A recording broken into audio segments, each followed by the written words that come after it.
Jennifer Igwe, thank you for joining us for another episode of Environment Matters. Situations can happen and become turning points in our lives and for nations. Like for Indonesia, for instance, the 2004 Indian Ocean tsunami changed the mindset of the nation and made them to understand emergency plans and disaster risk reduction. It is not as if they have a perfect scenario, but for a nation like Indonesia, they are doing well. They have been rated high. So bringing it back home to Nigeria, because most times it's not about talking about the problems. Yes, some of these challenges are inevitable, but solution and our strategic plans are important. So today on Environment Matters, we'll be looking at emergency response plans and how it is key for us to have measures that are well understood. We will also be looking at the role of the media in all of this and looking at what states are doing to ensure that people are evacuated temporarily during flood hazards.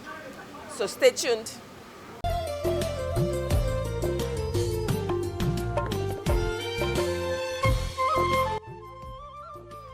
Radiant blue sky, a marching canvas for the graceful white clouds. With green vegetation and hills, silent observers complementing nature's magnetic allure. This view of a beach in Bali, Indonesia, is a reminder of how well endowed and divine nature can be. Despite the artistic splendor, nature can strike with hazards that are ugly, devastating, and deadly, with nothing about its rage mirroring the beauty it can exude. And the hazards oftentimes can speedily turn into disasters and in magnitudes that are unprecedented. Nations the world over have tasted the unpalatable flip side of Mother Nature. Some individuals have unforgettable tales of horror and trauma. Indonesia and other nations that were affected by the 2004 Indian Ocean tsunami earthquake can relate with this. The tsunami caused one of the largest disasters ever recorded in history. Experience. That morning, I was the chief engineer at the TV station, Television Maldives. We have only one public broadcaster at that time. And normally we start work around 7:30 in the morning. And around 9:30 in the morning, just before our news bulletin at 10 o'clock, there was havoc in the station because there was water running up from the floor. Luckily, the station was built at an area which was a reclaimed land, meaning it was built about 2.5 feet high. So the water was rushing in, and I was asked the decision whether we should stop the transmitter or not, because the transmitter is on the ground floor. So we were just waiting to see how far it will go. But luckily, it didn't rise that high at that time. Unlike many other countries, by the time the wave reached us, it was not that huge. Although Maldives having low-lying islands, many of the islands are washed over completely. So we call this the wave that changed our relationship with the sea. Maldives is a country which is 90% sea, and our livelihood comes from the sea. We are very close to the sea. We feel the sea as our friend. But that event changed our relationship with the sea. It's vivid memories. I remember everything very clearly. The first news bulletin we did at 8 o'clock, we had one of the most experienced news readers on screen. And the news editors have given her the script. She was in the studio, reading the script, trying to inform everyone what's going on. And the moment she saw some of the footage, she broke down on the screen. So this is the kind of experience we've lived it. Telltale signs of lessons learned are inevitable in Indonesia today, from recognized alarms, signposts, conspicuous information on evacuation routes, to important steps to take to stay safe during hazards. Just 3 days after this event in 2004, around sometime in the evening, there was another warning of tsunami. And I remember nobody slept. Nobody slept until the morning next day. But now, even a tsunami warning comes, we sleep well because we are now informed. We know what it is. We know what to look for. This is the power of media. This is the power of creating awareness.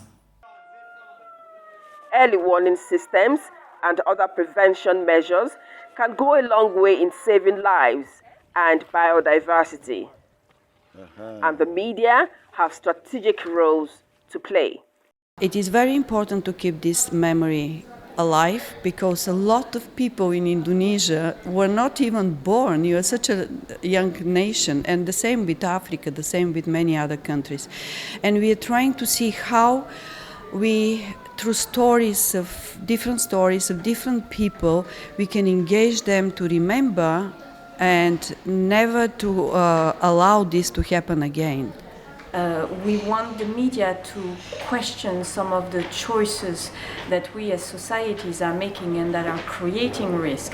Where do we build? Are we building in flood zones? Do we have building codes? Do we have strategies for disaster risk reduction? Do we have funding for these strategies? How are we protecting and involving those that are most at risk, like women, children, persons with disabilities, because disasters do discriminate, and we need the media to put the spotlight on those who are most vulnerable. In Nigeria, disaster risk strategies exist, with states having structures in line with their peculiarities. Lagos State, for instance, with a fast-growing population, has strategies that include initiatives aimed at achieving a sustainable and resilient state. We have the community safety responders, and we also have the emergency preparedness team. Now, this is an initiative that goes even beyond the Safety Commission, where so many other agencies like LASEMA, Lagos State Fire and Rescue Service, NEMA, and the likes have a team of people in every single community that anytime an emergency occurs, they are out there to support the emergency responders. From the Safety Commission, a number of these people that are community safety responders have been trained in first aid. They've been trained in cardiopulmonary resuscitation, CPR. They've been trained in terms of emergency management, and this helps us.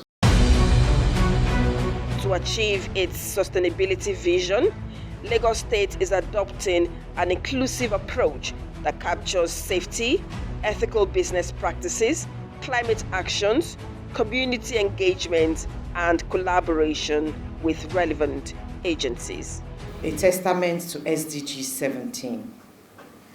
Together, we have come to the realization that the future we aspire to is not just a dream, but it is our responsibility. A responsibility that demands our unwavering commitment and our most innovative ideas.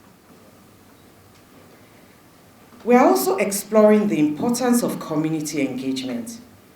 After all, sustainability it's personal. Sustainability is community-based before it then becomes a state matter. Although Lagos is a coastal state with many beaches, it has no record of any known earthquake.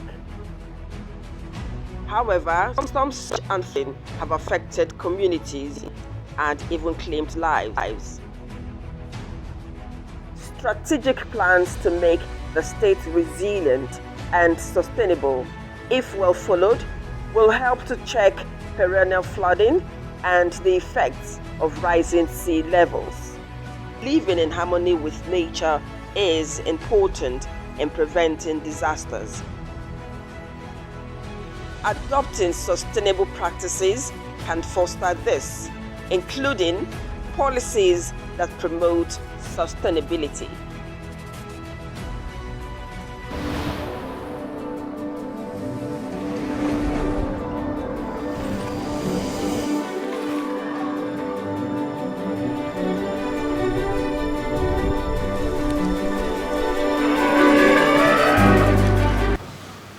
This is still Environment Matters. I am happy that Lagos State has structured emergency management plans and are thinking of safety. Very crucial. So let's go to Rivers State to find out the mitigation plans they have for flooding, and importantly, strategies they have to evacuate people to safer environments during flooding. Extreme flooding brings numerous difficulties to affected communities, families, and individuals. The inevitable relocation to safer and healthier environments underscores the importance of resettlement centers, which offer more than just shelter. They provide psychosocial support and community engagement that can significantly aid recovery. In the wake of recent flooding in Nigeria, the fate of the victims and the availability of temporary relocation centers have become pressing concerns.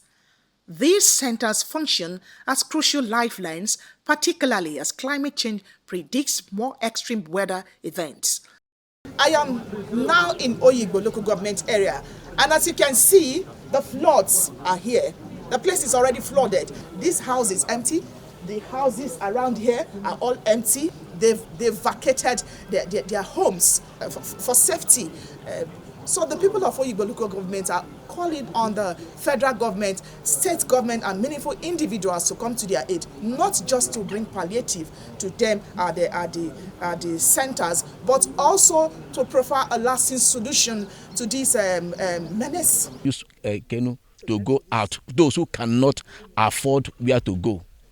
And when we assumed office, we look at what our predecessor did. He did extremely well by providing an IDP camp for people. We visited that camp. We discovered there was nothing in that area. We need to start again, providing place for inhabitants, separate the male and the female. Most especially, it's very expensive how to feed these people. The whole people last they recorded about 3,000 refugee or ID camp, and it costs the council a lot to feed them, to provide shelter, even medical. Experts and authorities emphasize the importance of such facilities, citing references and statistics to illustrate their impact. One key aspect of these centers is the ability to provide a sense of community and support for individuals during their recovery process. So many persons lost even life on it. So many houses, properties were gone. Most of them today does not even have a house today. What government did was to just give them an IDP. Those who live in areas where the flood impacts severely should try to move their things now, look for alternative accommodation for the period. For those who have crops in their farmland, it's better to salvage them now. The federal government should come to an aid and ensure that this drainage is open and linked to a major drainage that leads to Imo River. You can see these are part of the things they are using to do the work, but they blocked it. They could not connect it to the main drainage. So most of the flood is also as a result of poor or wrong construction that have been done on Oyigbo people, which is not too good. If these things are opened, at least in a way we can curtail the flood, despite that the topography of Oyigbo is designed for that by nature, you understand? But we can curtail the flood if this major drainage are open that link up to Imo River. It will help us a lot. So we are pleading that federal government should come to our aid and open up this drainage. This one is beyond the local government. Worst hit in Rivers State last year was Oyigbo local government area, where severe flooding displaced over 3,000 households.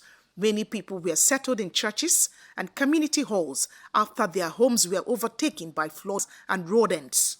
Victims who suffered this flood last year are the same people about experiencing the same problem this year. As at last year, because of the flood, my buildings and my fences collapsed as a result of the flooding. It was terrible. For the flood itself, when the place is, overflooded, nobody stays around here. We vacated. As we speak, I ran away from my house with my families. The flood took over my place entirely. In the scene when they are calling me, I should come out that the flood have taken over every of my properties and my house. I fly down to this place. Behold, before I get to this place, it was too much to me. I didn't even get one thing in my house. So I have 4 children with 2 maids. The day this thing happens, I thank the local government chairman that tried to give us this place to accommodate us for 1 month before I relocate to where I stay now. The flood is coming up again. We are begging the federal government, the state government to come for our aid because where I bought my land, I couldn't go there again because of the flood. It's coming up speedily now. Caretaker Committee Chairman, Oyigbo Government Area, says funding and management of resettlement centers are critical issues that require attention. Okay, this is the area we have already provided for the IDP camp. Over here we have 3 major halls. Here we use it for the male. Then over there for the female. Then there's another one we use for the children and the pregnant women. All we need in this place is we need mattresses for the IDP camp. We need a mosquito net. We need generator. We also need to equip the medical lab to treat people.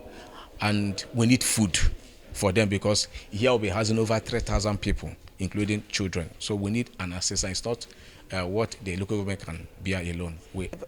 The local government chairman and his team has prepared this place for the flood victims when they start coming. Last year we recorded over 3,000 families in this place that were displaced. From the horse's mouth we heard that they need a lot of things here, from food supply to beddings and other facilities that will help them take care of the people that will be coming here. This is still environment matters. We've looked at Indonesia, Lagos, River State.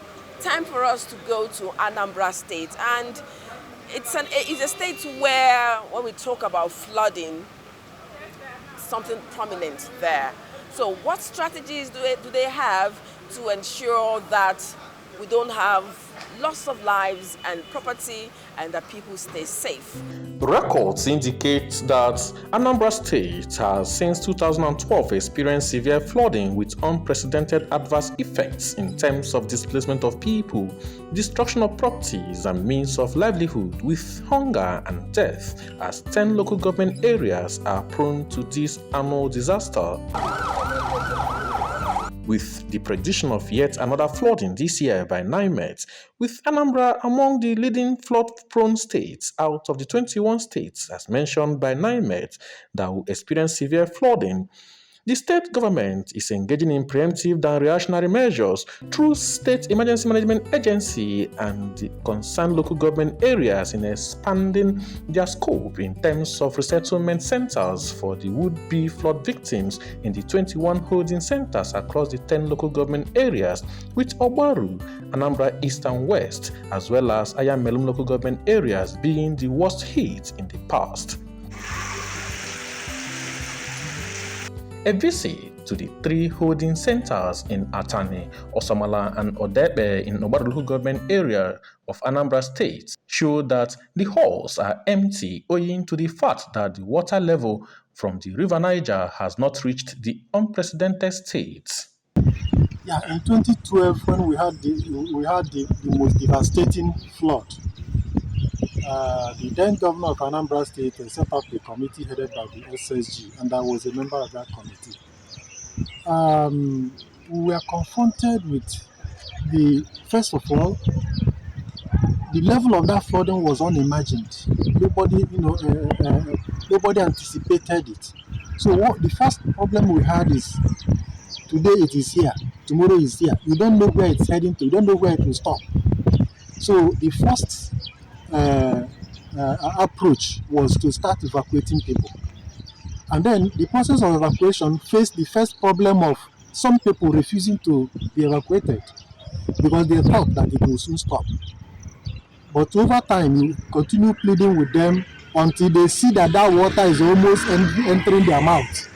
Then they will start, they will accept to start coming out to the various holding centers. Like during the flood period, I was the camp manager for Somala ward or Somala Omunanko ward. So in this area, we have up to 100 people staying here. At the main camp in St. Patrick Catholic Church, we have more than 300 people there. So this the situation that time, but here we have up to 100 people, and they try to assist themselves, and some of our sons and daughters outside equally assist by sending some relief material. Paul Odenigbo, the State Emergency Management Agency boss, noted that these holding centers are being fumigated in preparation for the displaced flood victims, as the state is putting finishing touches in its plans to accommodate them. People living near the riverines and streams should not hesitate to relocate to higher grounds as soon as they notice significant rise in the water level. Without these holding camps, where people are evacuated to, there could be disaster in all these situations. So it is very important to sustain that, tradition of creating holding camps whenever these, floods seem to be coming. Having come from high-risk flood area, the Transition Committee chairman of the local government area, Franklin Nwadialo, and other critical stakeholders believe that disaster preparedness and risk reduction strategies should be the watchword. We did also appeal to NEMA and SEMA that we need more befitting holding centers so that people can have the confidence that once this natural disaster comes, they'll be able to have somewhere else to call home. So it's also an area which I've appealed to the government, and they have assured us that this time around, before the flood comes, they are going to help in that direction. Yes, it's something you're used to, but at times it doesn't come in the scale that you are used to. So we get prepared. To dredge the River Niger, dredge River Omabala, once the rivers are deep enough to accommodate flooding, then it will this issue of every year flooding will stop. But more reasonably, if you take a lead from Cameroon, they have a dam. Others harped on the need for actions that will enhance psychosocial support and community engagement with the aim of aiding recovery. It is believed that achieving risk reduction in managing flood victims lies on awareness creation to the affected people.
What the world is thinking of now, solutions. They're thinking of solutions, and whether from the communities, individuals, government, we all need to work in that direction. Don't sit back and say, it doesn't concern me. Really? When disaster strikes, no one would really say, it won't affect me, so what's my business? It has a spiral effect. So we should be involved and know that it's a crucial matter that concerns all of us. So until next week, when another episode of Environment Matters comes your way, I am Jennifer Igwe. Stay safe and continue to think green.